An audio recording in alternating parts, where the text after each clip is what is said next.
Salió todo esto por eso, porque sí, las prácticas van a ser complicadas, pero con mucha dedicación se pueden adherir a cualquier otro lugar para agarrar esta experiencia. Por lo que sí, hay que dedicarle tiempo, ¿no? Bueno, vamos a empezar. Hoy vamos a revisar la última parte de lo que sería el programa de estudios, que es la redacción del reporte psicológico, que sería la redacción de la entrega de los resultados de las baterías que hemos aplicado a lo largo de todo el semestre, a lo largo de todo esta última mitad del año. ¿Ustedes cómo se imaginan que es uno de estos reportes, muchachos?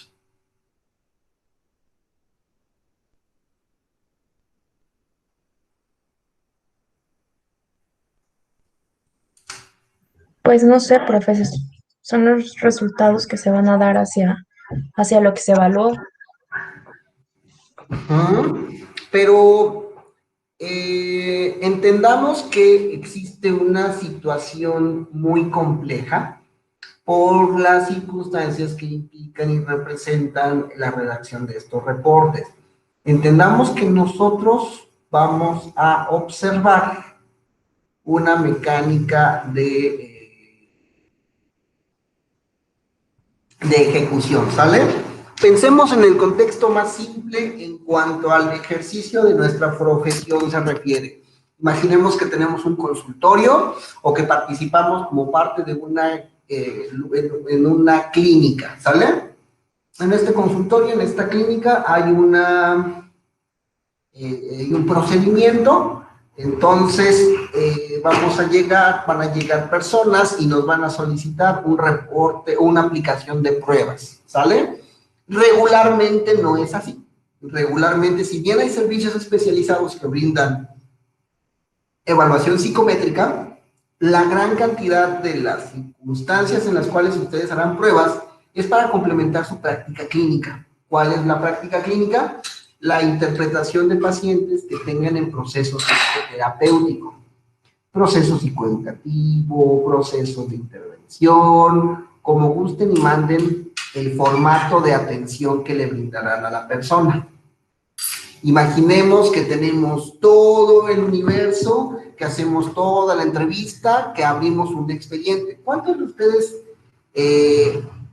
tenían contemplado de base brindar un expediente clínico?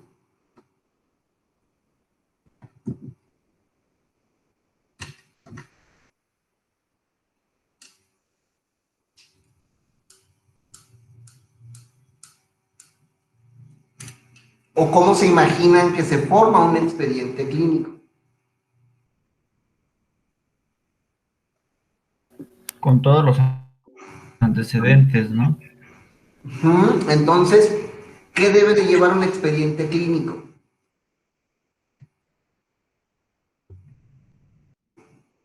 Una historia clínica que se desarrolla ¿cuándo? Antecedentes, pre, peri, postnatales, ¿no, profe? ¿Ok? ¿Qué más?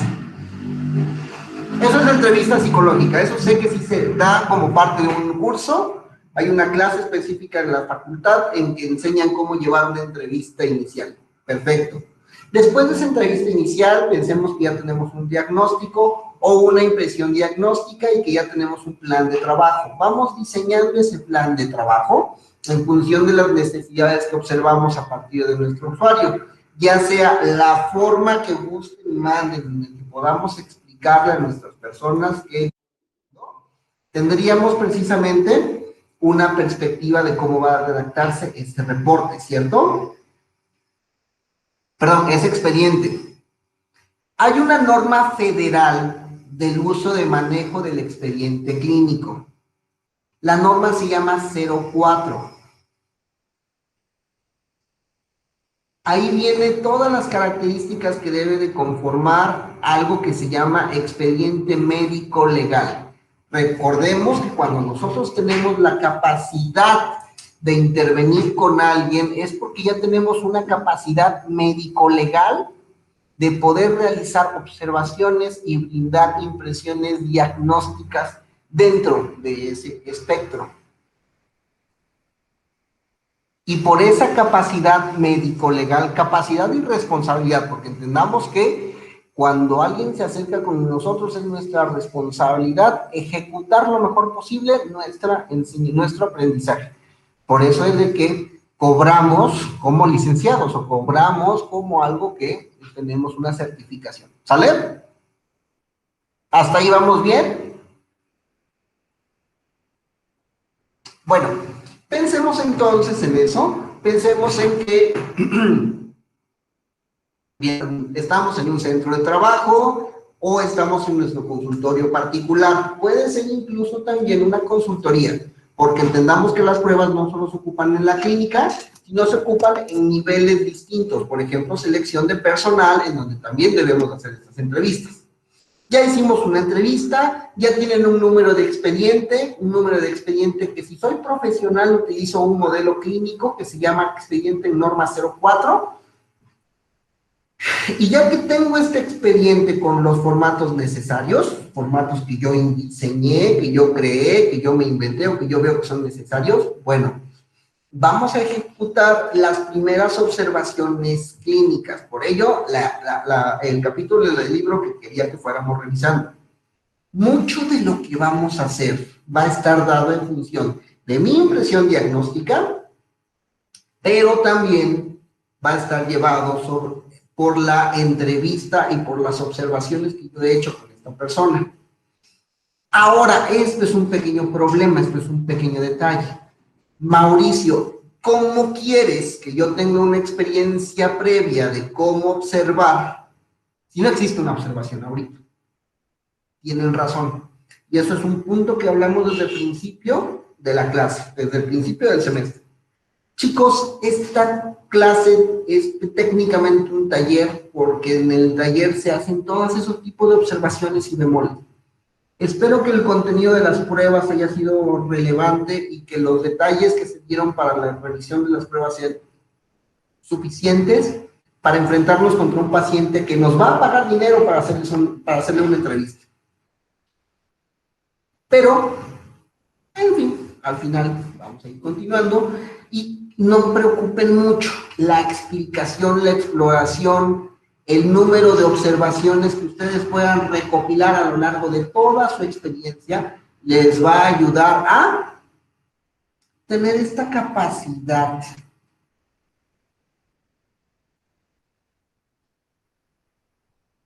de interpretación sobre lo que se está observando o lo que no se está observando.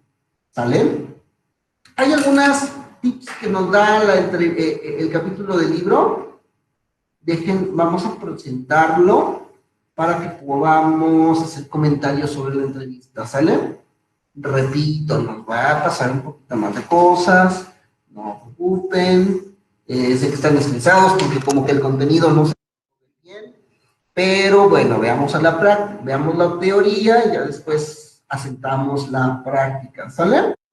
En general, cuando se da una entrevista clínica, esto viene en el capítulo 15 del libro que vamos a revisar, hay que prestarle atención a lo siguiente, hay que asegurar que el entrevistado se sienta en confidencialidad, ¿sale? Cuando se hace la observación, cuando se hace el acercamiento, díganle a las personas que de las pruebas que van a realizar, de las pruebas que van a hacer, todo es confidencial y los resultados solo se los van a entregar a ellos. Que sí, deben de quedarse con una copia porque el expediente en norma 04 les exige tener una copia de las personas que se le han hecho esos procedimientos, y conservarlo por lo menos los próximos 5 años. Por norma, un psicólogo debe de conservar sus expedientes clínicos los próximos 5 años. Puede ser en calidad de archivo muerto y tener solamente en circulante los primeros 2 años, pero debemos de tener estas personas, ¿sale? 2, transmite un sentimiento de interés y calidez, es el rapport. No saben cuántas veces he visto que pacientes no regresan porque el terapeuta no dio la adecuada consistencia de rapport que necesitaba la persona. Van a llegar personas que lleguen muy ansiosas, personas que lleguen muy saturadas, personas que lleguen muy estresadas, Y el terapeuta, el clínico, el psicómetra, debe de buscar un ambiente ecuánime para que la ejecución de su trabajo, ya sea una psicoterapia, ya sea una entrevista, o ya sea un proceso de evaluación de pruebas psicométricas, sea el eficiente. 4. Trate de entrar en contacto con los sentimientos del entrevistado. Si bien esta clase es de psicometría, si no tenemos una adecuada mecánica de exploración, no vamos a hacer bien las cosas, ¿vale? Porque no nos va a dar el suficiente resultado que esperemos. Sea cortés, paciente y muestre aceptación. Hay que tenerle tiempo a las personas. Hay algo bien importante. Muchas veces cometemos el error del experto, en donde yo me pongo mi bata, en donde yo uso mi café, en donde yo me pongo mis lentes de gafapasta, ¿y qué creen? Soy el experto y te hablo a ti, paciente, como si hubieras estudiado los mismos años de licenciatura, maestría y doctorado que yo. No, muchachos, hay que ser muy cálidos, hay que ser muy sinceros, hay que ser muy prácticos, y hay que entender que nosotros damos un servicio. Nosotros no trabajamos con ladrillos, no trabajamos con metro, nosotros no trabajamos con elementos que sean tácitos. Nosotros trabajamos con pensamientos, nosotros trabajamos con almas, y nosotros trabajamos con libros, con contenido que tienen los libros. Entonces realmente nosotros no trabajamos con nada objetal. Y eso significa que debemos de aprender a tener una actitud muy clara, muy específica, muy precisa, para acercarnos a brindar un servicio de alguien que lo necesita. Nótese que vamos a trabajar contra un estigma nacional, y es que el psicólogo atiende locos, cuando es muy diferente la realidad de las personas que utilizan la asistencia terapéutica o la asistencia de consejería cuando están con el profesional de la salud. ¿Sale?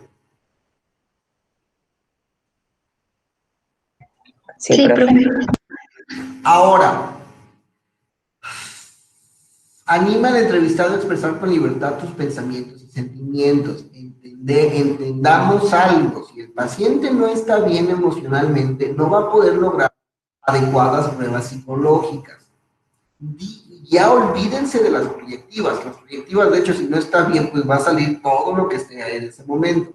Pero eso es importante que hacer. Hay que buscar que la persona se sienta cómoda y en libertad para que nuestras observaciones sean claras.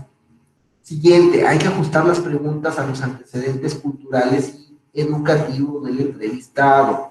Tienen el mismo derecho de ser evaluados e entrevistados, así como de ser atendidos personas analfabetas que personas con maestría, licenciatura y doctorado. ¿Por qué? Porque todos somos seres humanos, y a veces como psicólogos decimos, pues ¿qué le aplico si el señor no sabe leer ni escribir? Bueno, pues aún así tienes una obligación de poder brindar lo mejor que puedas tu servicio. Y eso significará también que puedas decirle que un trastorno de depresión de difícil control o no respondiente a fármacos puede ser sostenida con determinadas reglas y pautas, pero a su nivel, en donde le explicas que el nivel de tristeza que tiene es muy difícil de manejar y que tendrán que hacerse de semanas, meses, años para poder entender eso. ¿Me explicó?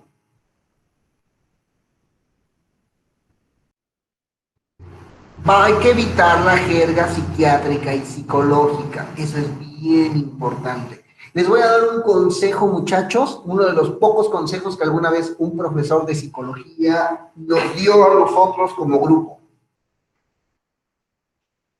Hay que aprender a ser un poco tontos y un poco locos para ser felices en esta vida. Cuando se vuelvan muy buenos psicólogos, se van a dar cuenta de que todo tiene que ver con todo. Y precisamente eso es algo que a veces daña la calidad de la vida personal que tenemos como seres humanos, como personas. ¿Por qué? Porque si vamos a estar analizando todo lo que está alrededor, si vamos a estar observando las firmas, si vamos a estar observando todos los procedimientos, pues realmente vamos a encontrar cosas que dentro de un marco teórico tienen mucho sentido, pero ese marco teórico no es representativo de la situación de exploración que yo debo de lograr con mi paciente. Porque repito, te están pagando para hacer eso. Si no te pagan, es agresión. Consejo no pedido es agresión, muchachos. En ese sentido, creamos psicólogos todo el tiempo o aprendamos a que la gente que no tiene ni idea de los marcos teóricos que hoy sabemos, les demos. Es como cuando llegamos con el mecánico y le decimos, mira, ¿sabes? El mecánico nos dice, ¿sabes qué? Pues el cilindro 4 no tiene compresión suficiente y eso está haciendo que tu motor tenga poca caballaje. Ajá, y ¿por qué no se mueve? ¿O por qué cascabelea? ¿O por qué hace muy feo cuando me traslado? Evite preguntas orientadoras. Es importante que nosotros no, en nuestras exploraciones, no le indiquemos a nuestras familias, a nuestros pacientes, a nuestras personas exploradas, lo que queremos saber, porque si no, pues perdemos todo el sentido clínico de la mecánica de exploración. También es importante que dentro de las experiencias de entrevista nosotros compartamos información de incluso de nuestra propia vida, si es que las circunstancias lo permiten. Hay un fenómeno en psicodinamia que se llama transferencia contra transferencia. Y a veces algunos teóricos dicen que funciona más la transferencia contra transferencia que el mismo proceso terapéutico. Es válido, no lo un libro, entonces creía que es forma de entender una exploración completa. El humor es importante siempre y cuando sea apropiado, hay que escuchar sin mostrar reacciones emocionales excesivas. Entiéndase que me voy a escandalizar cuando una persona diga tuve relaciones sexuales con mi prima, pero cuando estamos en consulta, el importante es el paciente, no yo. Hay que escuchar, hay que atender a lo que se dice y cómo se dice. O sea, aguas. Nosotros tenemos una opinión que para las personas que nos consultan es tan o más válida que la del profesor o la del sacerdote. Lo que digamos y cómo lo digamos representa mucho del contenido de cambio de las personas o del contenido de acercamiento a la observación. Y hay que también tomar notas de un registro, de una forma que sea lo menos notoria posible. A veces error de que tomamos nuestro cuaderno y vamos apuntando sin que la vea. En ese caso, hay ocasiones en que de plano no se puede y pues hay que obviar lo que está pasando. Cuando trabajaba en la secretaría, recuerdo que me daban 50 minutos para aplicar trabajo que era como para 3 horas. ¿Y qué creen? Pues, ¿sabes qué? Mira, disculpen, estoy escuchando, estoy apuntando, pero estoy prestándole toda la atención. Y nos poníamos a hacer todos los procedimientos. ¿Por qué? Porque así es, ¿sale? Y a veces eso es algo que se necesitará ir construyendo. Cuando empiecen con la exploración, entonces vayamos recapitulando un poquito, viene la entrevista, viene la apertura de un expediente, vienen los datos generales, viene toda la información que debemos recapitular antes de tener una expresión de una hipótesis. La hipótesis que tenemos puede ser algún trastorno psicológico. ¿Cómo? ¿Sugerencias? Ansiedad generalizada. Ansiedad generalizada, Luis. Depresión. Depresión, ¿cómo? Fernanda. Mande, profe, no le entendí. ¿Qué podemos entender en nuestra hipótesis de trabajo? Nos dice Sara ansiedad, nos dice Luis depresión.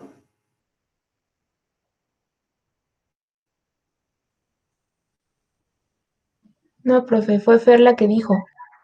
Bueno, trastorno de déficit de atención o inteligencia sobresaliente o deterioro cognitivo leve o lo que gusten y manden. Y bueno, conforme vayan teniendo más práctica, habrán de ir integrando estas pruebas que estamos viendo, pero también nuevas pruebas que vayan conociendo. Hoy, después de este curso, creería que no tienen miedo a que si alguien les comenta una prueba o que si alguien les da una prueba y te dice aplícala, perfectamente, leo mi manual y puedo aplicar todo lo que venga.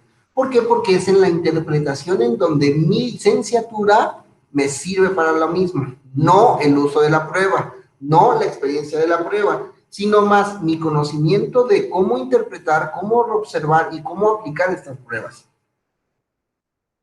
Bueno, entendiendo esa parte, hacemos toda la aplicación y vamos viendo los resultados que tenemos. Sé que voy a tener diferencias del resultado en función de lo que quise explorar, de las baterías que apliqué, de lo que estoy observando. ¿Y cuál va a ser una de las recomendaciones que vamos a necesitar para integrar esta info? Ahorita les digo.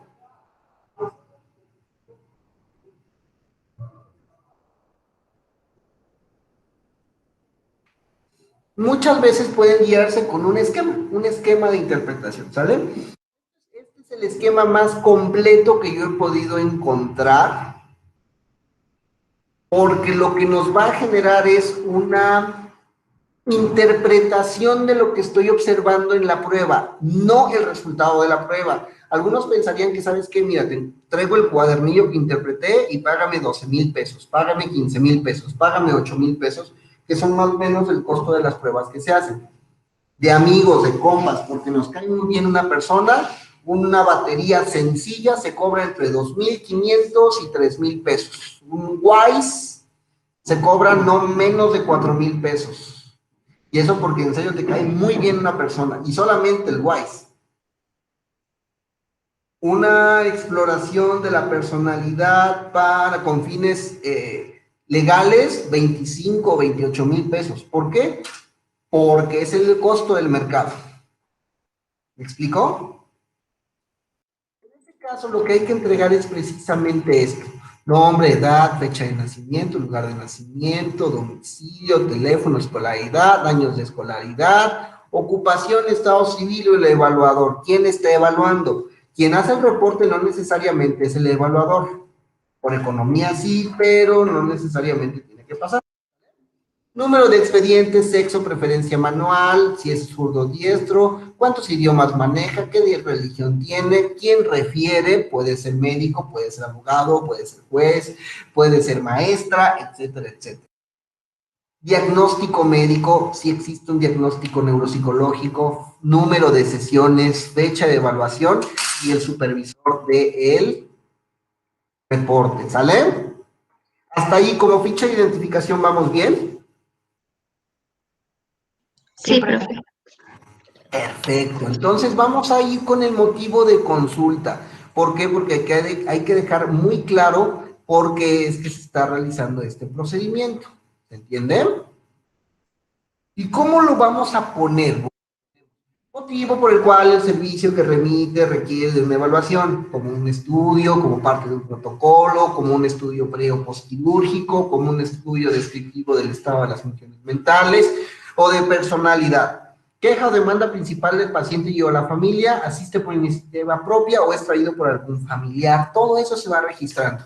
Entonces sé que Esteban es una persona que va a entrar al MIT el próximo semestre, entonces el MIT manda una carta para solicitar de manera profesional su CI y pide que se le haga un reporte en inglés y que se le apliquen ciertas pruebas y ciertas baterías y que la persona que tenga una certificación internacional para la aplicación de las escalas Wechsler.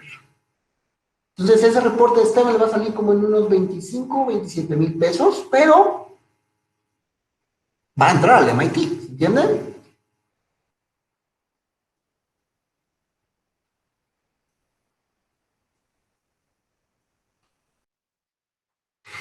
¿Qué más vamos a poner? Historia clínica, antecedentes personales no patológicos. lugares y condiciones de residencia, hijos, corresidentes y otros familiares, edades y ocupaciones, servicios intra y extradomiciliarios, hábitos alimenticios, de higiene, de sueño, animales domésticos, ingreso mensual, quién contribuye al ingreso, responsabilidades y transporte. ¿Por qué todos estos datos, muchachos?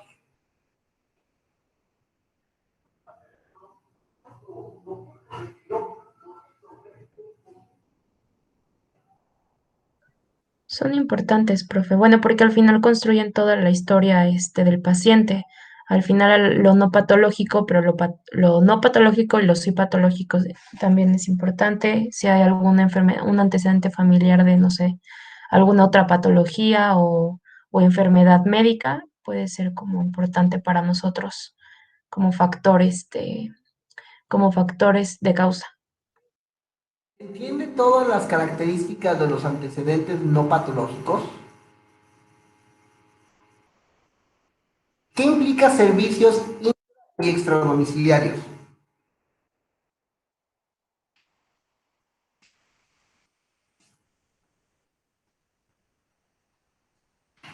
¿Servicios qué, profe? Intra y extradomiciliarios.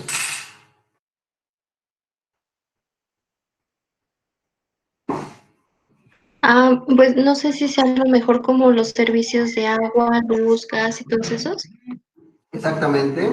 Cuenta con agua, su casa cuenta con drenaje, su casa cuenta con recolección de basura, su casa cuenta con servicio eléctrico. Algunos estudios socioeconómicos utilizan unas preguntas más elegantes, pero más sofisticadas al mismo tiempo. Más sofisticadas y elegantes al mismo tiempo. ¿Cuántos focos tiene en su casa? ¿Cuántas computadoras tiene en su casa? Vamos a los antecedentes heredofamiliares. Enfermedades importantes en sus antecesores, abuelos, padres y hermanos principalmente. Se busca la exploración de dos generaciones. Nosotros, o la persona que está siendo evaluada, es generación 1.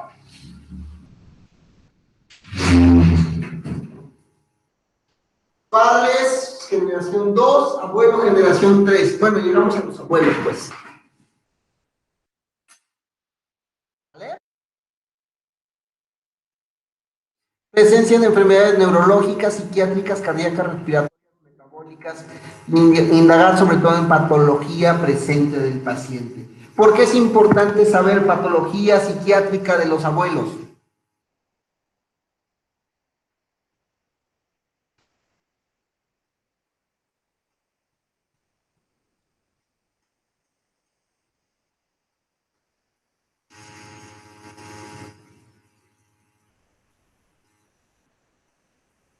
Por la herencia, profe, porque al final hay patologías que tienen más probabilidad de ser heredadas, entonces a lo mejor por eso.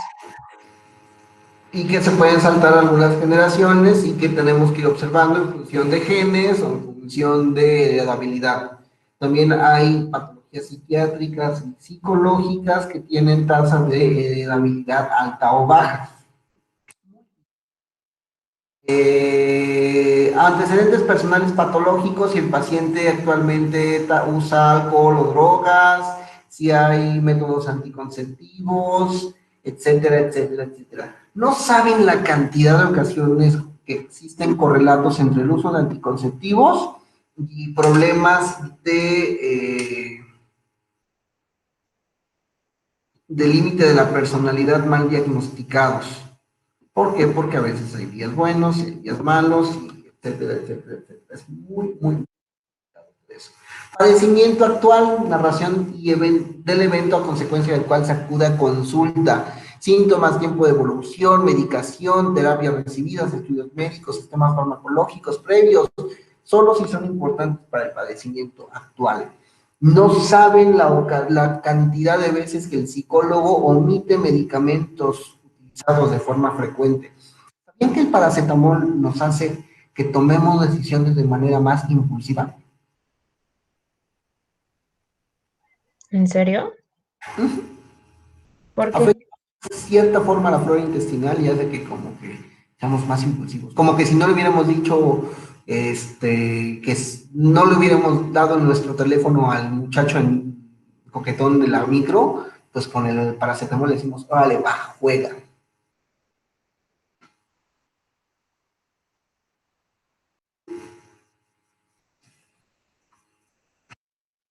Estudios médicos realizados. Oye, Mauricio, pero si yo no soy médico, ¿a mí qué me tiene, qué me importa saber los estudios médicos?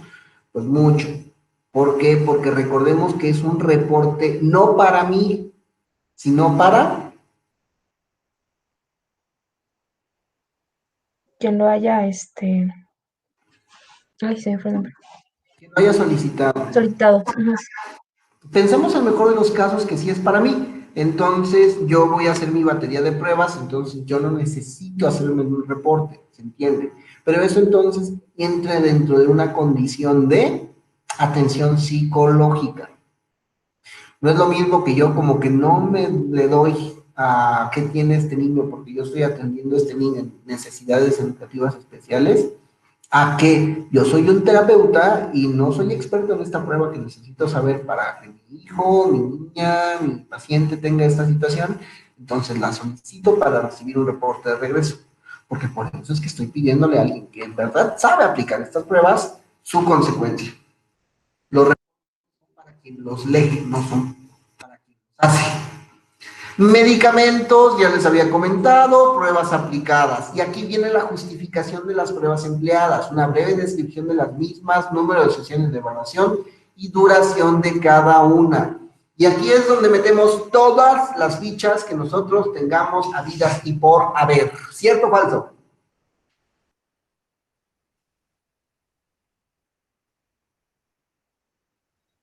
Sí, Sara, metemos un test de Goodenough y el WISE para una misma persona. sí, profe. ¿Por qué? O a ver, no le entendí su pregunta. Se supone que sí, que eso es una batería psicológica, ¿no? Al final son varias pruebas, dependiendo de lo que se vaya a medir, que Metemos se test quiere de Goodenough. evaluar. Sí, pero metemos test de Goodenough y WISE, No por la edad, profe. ¿ok? Entonces, ¿cómo le podría hacer para poner test de Goodenough y WISE?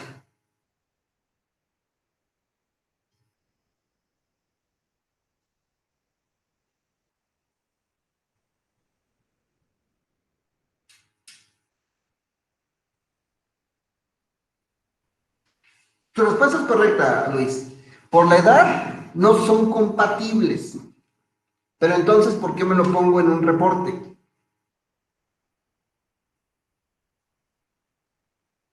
Sería porque al examinar nos damos cuenta que sí puede estar en esa, a lo mejor la edad física, fisiológica no, pero en la maduración cognitiva es diferente, entonces puede utilizar la prueba. Muy bien, y en este elemento del reporte es donde yo voy a tener todo este choro, Luis. Muy bien contestado.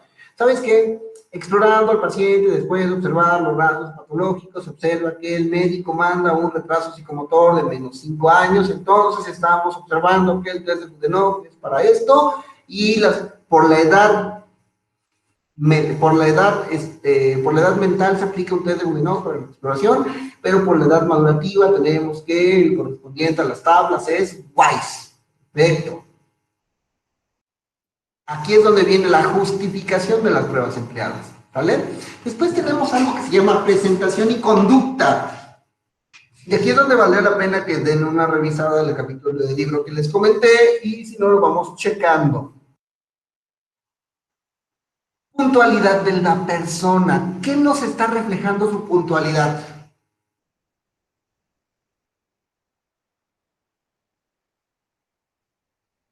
Podría ser como el compromiso de inicio, ¿no? Recordemos que al principio también ponemos, lo trae la familia o viene el solo. Chin, ya el profesor se está metiendo a las 12:54. ¿Qué compromiso hay de su parte? ¿Se entiende? Y vamos construyendo, ¿sale? Edad cronológica, coincidencia con la edad aparente. Sara, no conozco su edad, pero usted tiene una edad aparente de alguien de 23 años. Fernanda, no conozco su edad, pero tiene la edad aparente de 25. Luis, no conozco esa edad, pero su foto tiene la edad aparente de alguien con 28 años. ¿Corresponde su edad aparente con la edad que tienen? No, profe, No. por eso no quiero más. Ajaja. Cuando se hacen piropos se dice, tiene la edad de 15 años, Luis Alberto. Para mí es casi igual, profe. Bueno. Ustedes entienden. Ahora, de aquí, higiene y aliño. Si vienen limpios, si huelen raros, si estamos observando calidad, etcétera. Uso de ayudas como silla de ruedas o bastón, aparatos auditivos, si acude solo acompañado, por quién lo acompaña, lugar donde se desarrolla la sesión, condiciones de la evaluación. Y eso es importante, no es lo mismo aplicarnos en el pasillo de la sala de urgencias que en la cama, a pie de cama, en un hospital, o que en la cárcel, o que ¿dónde más? En el consultorio privado o en la clínica de asistencia pública, etcétera, etcétera. ¿Qué alteraciones hay? Nivel de colaboración, actitud ante las pruebas, pertenencia del comportamiento al respecto al contexto.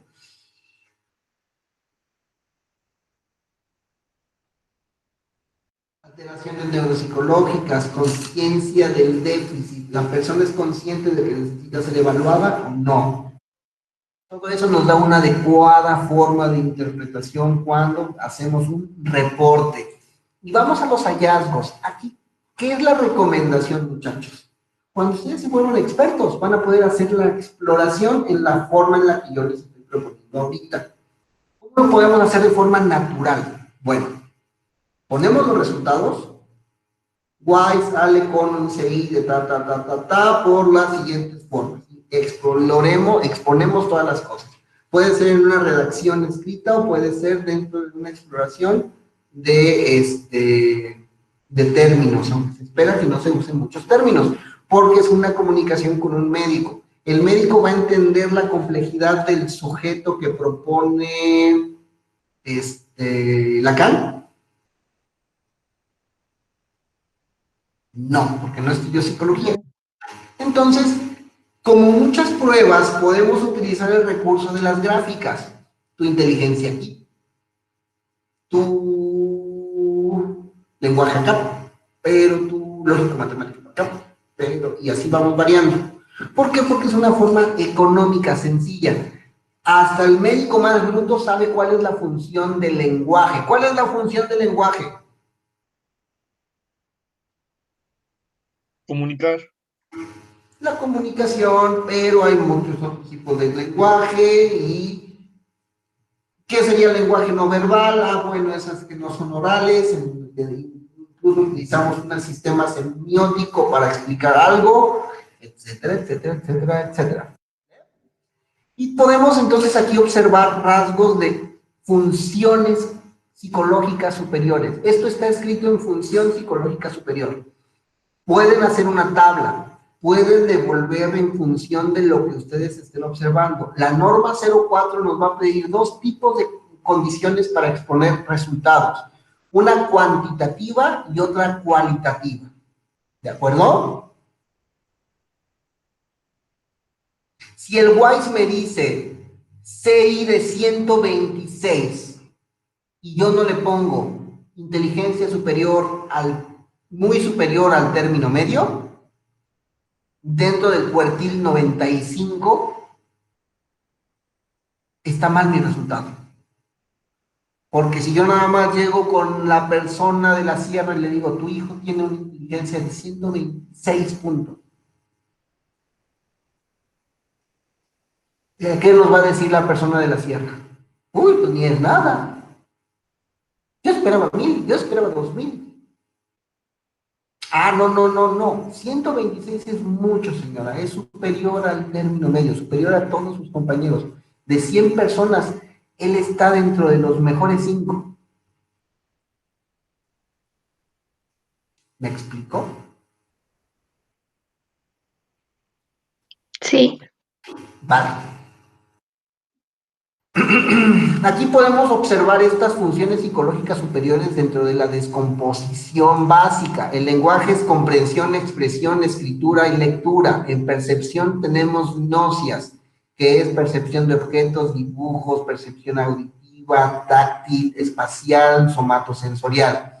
El movimiento, praxias, motricidad gruesa y fina, base sinestésica, base cinética, secuencia de movimientos con manos y gráficas, coordinación bimanual, mímica y uso de objetos, praxia ideomotora, praxia ideacional, marcha del vestir, marcha en general, construcción de cubos y rompecabezas, praxias constructivas. Aquí es donde desglosamos todas las subpruebas que hayamos agarrado y vamos escribiendo. ¿Sabes qué? En WISC el niño se encuentra con una cantidad de producción de tantos segundos para interpretar esta situación, lo que me indica.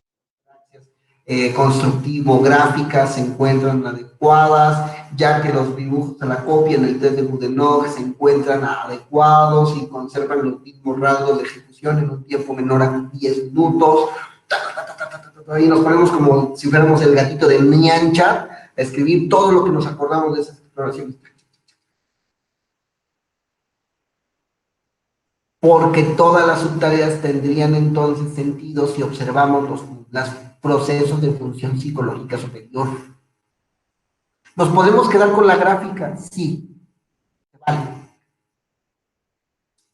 Pero lo importante, lo deseado, lo deseable, es que podamos hacer un tramado en donde la historia que relatemos de la exploración que hicimos sea en función del proceso, no en función del resultado. Sí, y si ponemos, ¿sabes qué?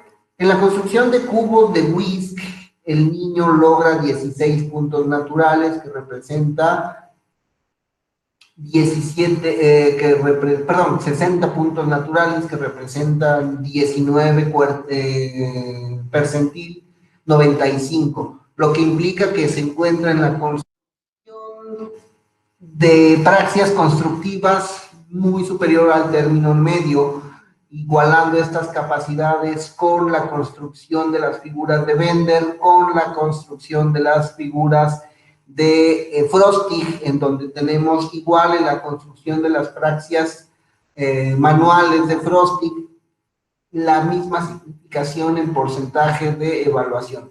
Eso implica que el niño tiene grandes habilidades, tanto intelectuales como constructivas, como en la velocidad de trabajo de sus ejecuciones.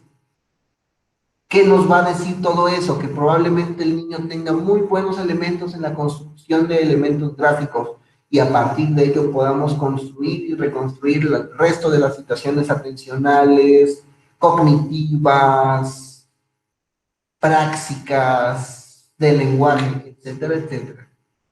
¿Dudas al momento? No, profe. Oye, Mauricio, ¿cómo le voy a hacer si la mitad de las pruebas las hice por línea y la otra mitad las hice con un niño que no fue el otro para cuando le apliqué al otro? Bueno, lo estoy diciendo grabado. Nos inventamos una historia, nos inventamos un paciente. Necesito hacer lectura de un reporte psicológico eficiente de cada uno de ustedes. Que repito, puede ser en una tabla, como lo que vienen presentándose en Neuropsi, sí, puede ser una tabla. Podemos dejar nuestro nivel de interpretación a, pues esto que dice ejecución en WISC es superior al término medio, le pongo ejecución superior al término medio en WISC, sí, pueden dejarlo ahí. Pero eso no les va a servir de mucho a la persona, eso no les va a servir de nada al paciente que estén trabajando. Y entiendo, en la didáctica está bien, hay que cumplir una tarea, hay que hacerlo lo mejor posible. Pero si ustedes hacen un reporte y después otro, y después otro, y después 100 más, tendrán un ojo clínico descriptivo tan bueno que les va a ser difícil no ver a alguien y hacerse una imagen de cómo se encuentran todas sus funciones psicológicas superiores. Su humor, su edad, su escolaridad, que eso en la práctica se refleja mucho cuando aprendemos a leer pacientes y a decirles lo que tenemos que decir. Eso se vuelve en argot técnico ojo clínico.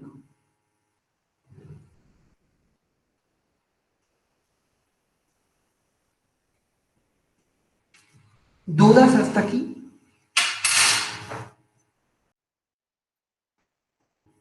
No, No, profe. Tenemos las características de atención: atención involuntaria, atención voluntaria, atención focalizada, estabilidad de la atención, inhibición, atención dividida y atención espacial.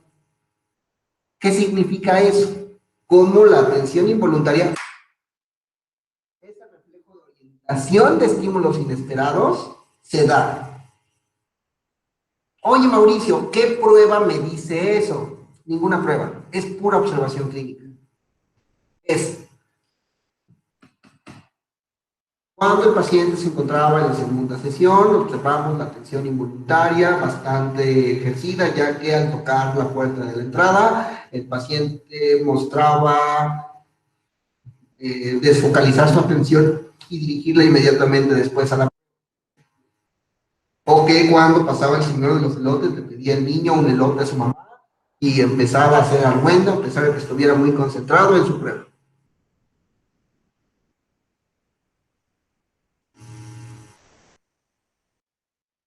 Volumen de span atencional. Ah, ¿qué es eso? Los dígitos directos. En la prueba WISC de dígitos directos inversos, se observa un span atencional de 5 unidades, lo que representa una condición normal en la exploración de un niño de 9 años, como es el caso de Carlito. Carlito tiene esta característica ampliada de que cuando logra el span atencional inverso, de memoria de trabajo, logra 7 elementos, lo que discrepa al primer resultado obtenido. Y repito, no vemos toda la prueba nos va a dar un resultado matemático de un número que estoy buscando, claro, pero cuando estoy en un reporte, hago la interpretación de lo que vi, la interpretación de lo que tuve, hago como el recuento de los daños de cada una de las sesiones que yo me encontré a Carlito. Spam de atención sostenida, inhibición. Aquí tenemos, bueno, algunas características más específicas de cómo hacer la atención. Pero bueno, eso es un poquito otras pruebas, ¿no? Memoria a largo plazo, conservación de la orientación de la persona y datos demográficos. A mí me gusta utilizar algo muy de maña.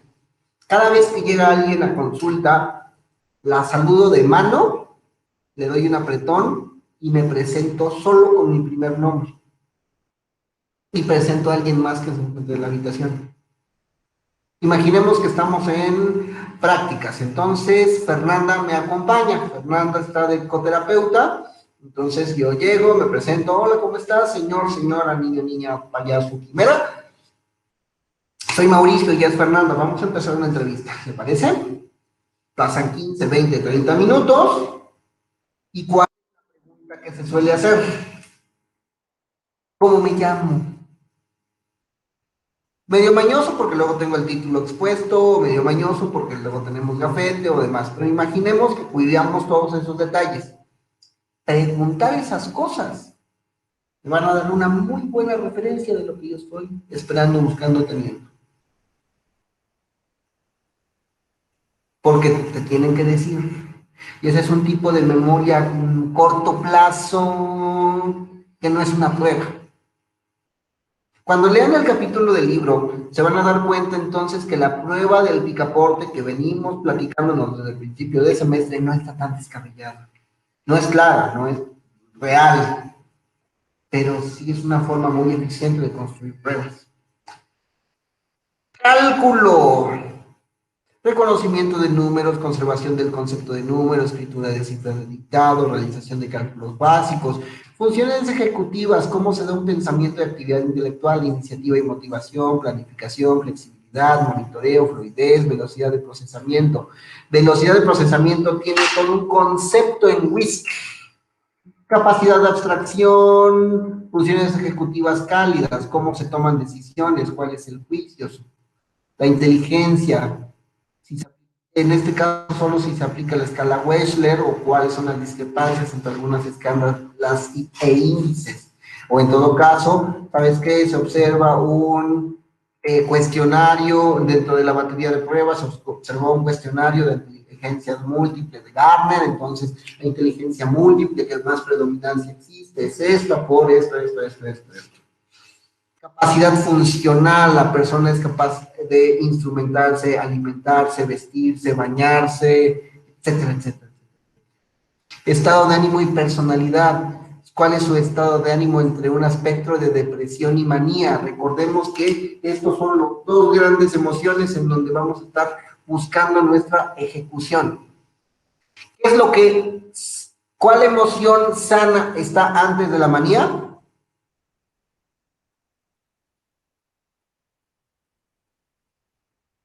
La felicidad. ¿Qué emoción sana está antes de la depresión? Melancolía. La tristeza. Melancolía, en función de su prolongación, puede ser patológica. Pero la tristeza no es patológica. Impacto del padecimiento neuropsicológico, psicológico, ánimo del paciente, interpretación de escalas, etcétera, etcétera. Diagnóstico. Aguas, nosotros solo damos impresiones diagnósticas, pero el diagnóstico lo recuperamos del médico que nos los manda o bien de una impresión diagnóstica que nosotros estemos proponiendo. Procesos conservados, funciones labor afectado, proceso afectado secundario, diagnóstico preferente, procesos alterados, correlación topográfica de las alteraciones. En este caso, si nos queremos ir un poquito a lóbulos, que a veces puede, a veces no, conciencia con la progresión de la severidad de la lesión, si se encuentran patologías psicológicas o neuropsicológicas evidentes al cerebro, etcétera, etcétera. Recordemos que yo soy un tipo bastante clínico, neuropsicólogo, entonces por ahí voy a poner muchas cosas de neuropsicología.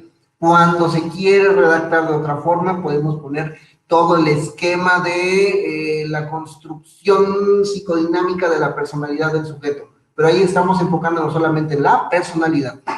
O podemos construir todas las características del tomo 1 de psicopatología, pero ahí vamos a enfocarnos solamente en la psicopatía que estemos explorando. Recomendaciones generales: ir a otro servicio, realizar estudios específicos, retomar actividades previas, buscar rehabilitación, dar seguimiento médico farmacológico, entrenar a la familia o al paciente, hacer modificaciones ambientales, etcétera, etcétera. Una vez que termina, nos vamos a dónde estaría la firma de quien está realizando. Y al principio, pues van a empezar con un supervisor, ya después lo van a firmar ustedes solitos, sobre todo si no tienen cédula. Si tienen cédula, pues ya pueden firmar solos. ¿Dudas, preguntas, comentarios, inquietudes?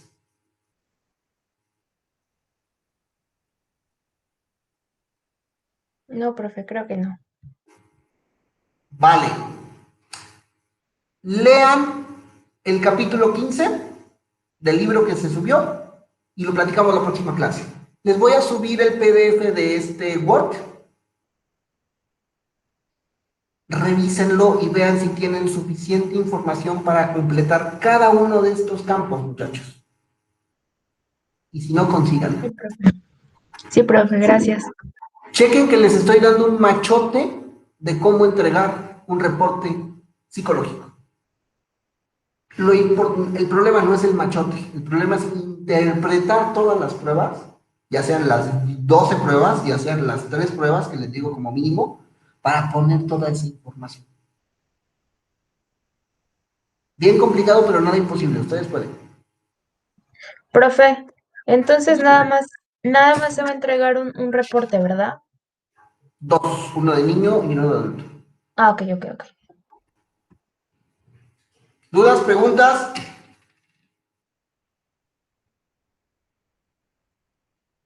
Termino la grabación.